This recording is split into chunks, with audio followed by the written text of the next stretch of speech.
रसिक मित्र हो, नमस्कार. आज निशिगंध ही कथा ऐकूया.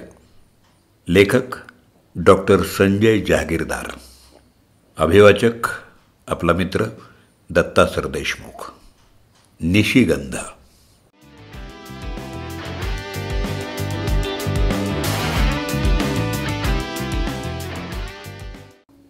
अगं 2 महिने झाले मला तुझा सतारीचा क्लास लावून. आपला क्लास संपायला आणि तुझा नवरा घरी यायला एकच वेळ होते. रोज बघते तुझा नवरा ऑफिसमधून येताना तुझ्यासाठी काही ना काही घेऊन येतोच. कधी गजरा, कधी गुलाबाची फुलं, कधी भरभरून फुललेल्या निशिगंधाचं बुके, तर कधी खायचंच काही. कधी रसमलाई, कधी खव्याची जिलेबी, कधी समोसे, तर कधी बटाटे वडे. असा एकही दिवस जात नाही की तो तुझ्यासाठी काही न आणता आलाय. किती नशीबवान आहेस तू. नवऱ्याचं अजूनही एवढं प्रेम आहे तुझ्यावर. लग्नाला 4 वर्ष होऊन गेली तरी. हो अगं, त्याला आता माझ्या सगळ्या आवडीनिवडी माहिती झाल्यात ना, तर आणतोच काही ना काहीतरी रोज मला आवडणारं. निशिगंधाची फुलं खूप आवडतात म्हणून बऱ्याचदा तेच आणतो. काय करतेस गं तू की त्याला अजूनही तुझ्या प्रेमात एवढं गुरफटून ठेवू शकली आहेस तू?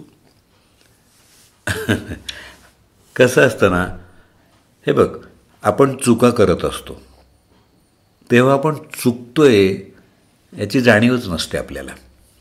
आपलंच बरोबर आहे असं वाटत असतं. तुला पटणार नाही, पण 6 महिन्यापूर्वी आम्ही वेगळे झालो होतो. त्याला क्रिकेटचा नाद. ऑफिसहून तो घरी न येता डायरेक्ट क्रिकेट अकॅडमीत जायचा. घरी यायला रोज 10-10:30 वाजायचे. घरी आल्या आल्या चहा आणि जेवण लागायचं. तुला माहितीच आहे, महिन्यातून 3-4 वेळा माझ्या वेगवेगळ्या ठिकाणी कॉन्सर्ट्स असायच्या. कधी सोलो, तर कधी इतर वादकांबरोबर जुगलबंदी. त्यानंतर मग जेवण, गप्पा. तेव्हा घरी यायला मला कधी 11, कधी 12 वाजायचे. तरी जातानाच मी आता चहा, जेवण टेबलावर काढून जायची बरं का. तरी हा आल्यावर मी दिसले नाही की आपला पारा चढवून घ्यायचा. मी घरी आल्यावर याची टणटण सुरू व्हायची. एवढ्या रात्री वेळेचं भान न ठेवता जोरजोरात ओरडायचा माझ्यावर. मग मी चिडायचे. हा रोज 11ला घरी येतो ते ह्याला चालायचं, पण मी महिन्यातून 4-1 दिवस थोडी लेट घरी आलेली चालायची नाही याला. याला काय अर्थ आहे माहीत नाही का? मला वाटतं की माझं 4 दिवसातलं मानधनच याच्या महिन्याभरातल्या सॅलरीहून जास्त होत होतं, म्हणून त्याची चिडचिड व्हायची. हळूहळू ते सगळं वाढत गेलं. सारखी वादावादी. कोण सहन करेल गं? म्हणून मी बोलले, आपण वेगळं होऊया. त्याला धक्काच बसला असं त्याच्या चेहऱ्याकडं बघून वाटलं मला, पण तरी तो खोटं हसत आणि अगदी माझ्या मनातलंच बोललीस वगैरे म्हणत बेडरूममध्ये जाता जाता थांबून सोफ्यावर जाऊन झोपला. दुसऱ्या दिवशीपासून आम्ही वेगळं राहायला लागलो. मी एका 1 BHK फर्निश्ड फ्लॅटमध्ये शिफ्ट झाले. घर त्याच्याच नावावर असल्यामुळं तो इथंच राहू लागला. 2 महिने खूप वाईट गेले. खूप म्हणजे खूप.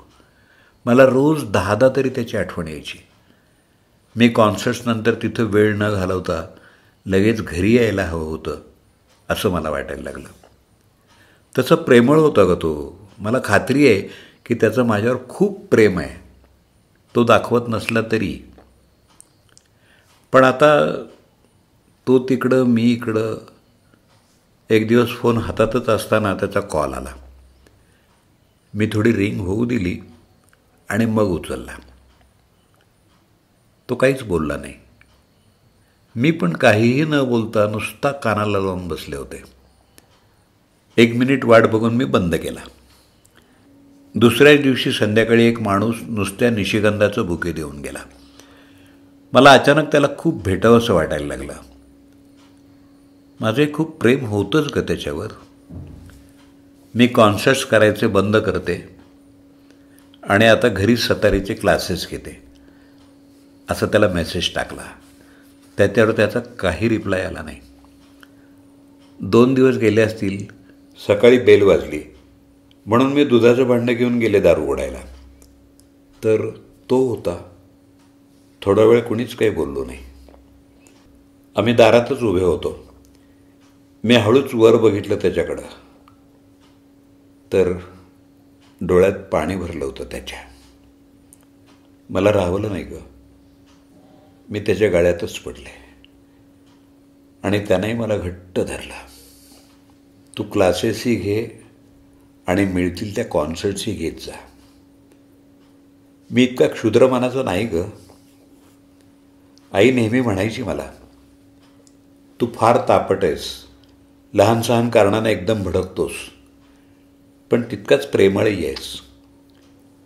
तुला कोणाच्या काही गोष्टी पटत नसल्या तरी तुझा राग शांत झाला की दुसऱ्यांसाठी तू त्याच्याकडे डोळेझाक करतोस. फक्त त्यांनी उलटून बोलायला नको, नेहमी आई म्हणायची मला. पुन्हा आम्ही आमच्याच घरी एकत्र राहायला लागलो. दोघांनी आपल्यात बदल केला होता. तो सकाळी जायला लागला अकॅडमीत, मी घरी क्लास घ्यायला लागले. अगदीच कुणी मागं लागलं तुम्ही कॉन्सर्ट द्या म्हणून, तर याला विचारून हो म्हणते. तसं तेव्हापासून एकदाही त्यानं नाही म्हटलं नाही बरं का. त्याचं प्रमोशन झालं, सॅलरी 1.5 झाली. माझं क्लासमधून मिळणारं उत्पन्न आणि कार्यक्रम कमी देऊ लागल्यामुळं मानधनातून मिळणारं उत्पन्न बरंच कमी झालं त्याच्या वाढलेल्या सॅलरीहून. पण हरकत नाही, मी खुश आहे, तोही खुश आहे. अजून काय हवं. माझ्या अनुभवावरून तुला सांगते, नवरा बायको ना लग्नानंतर एकत्र असतात तेव्हा एकमेकांना धरून चालतात, गृहीत धरतात.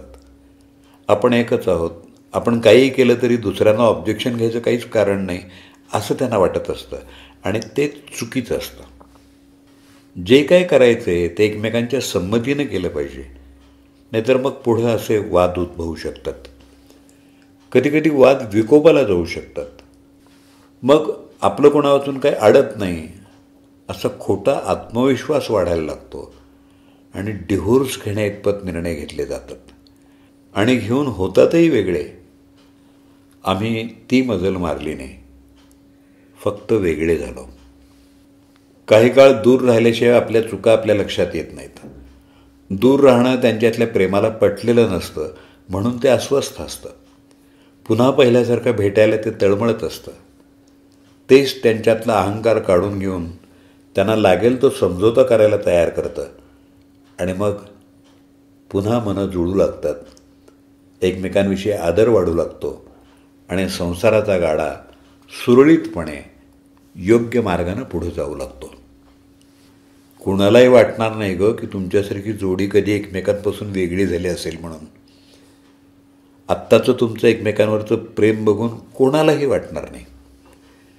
पण एका दृष्टीने बरं झालं, वाईटातली वाईट गोष्ट एकदा घडून गेल्यानंतर तुमच्या जीवनातली घडी आता पुन्हा मोडू शकणार नाही. आता वाईट गोष्टी पुन्हा तुमच्या वाट्याला जायची हिंमत करणार नाहीत. तुला माहिती आहे का, आज तुझ्या नवऱ्यानं पुन्हा निशिगंध आणलेला दिसतोय तुझ्यासाठी. घरभर कसा सुंदर मंद सुगंध दरवळलाय निशिगंधाचा.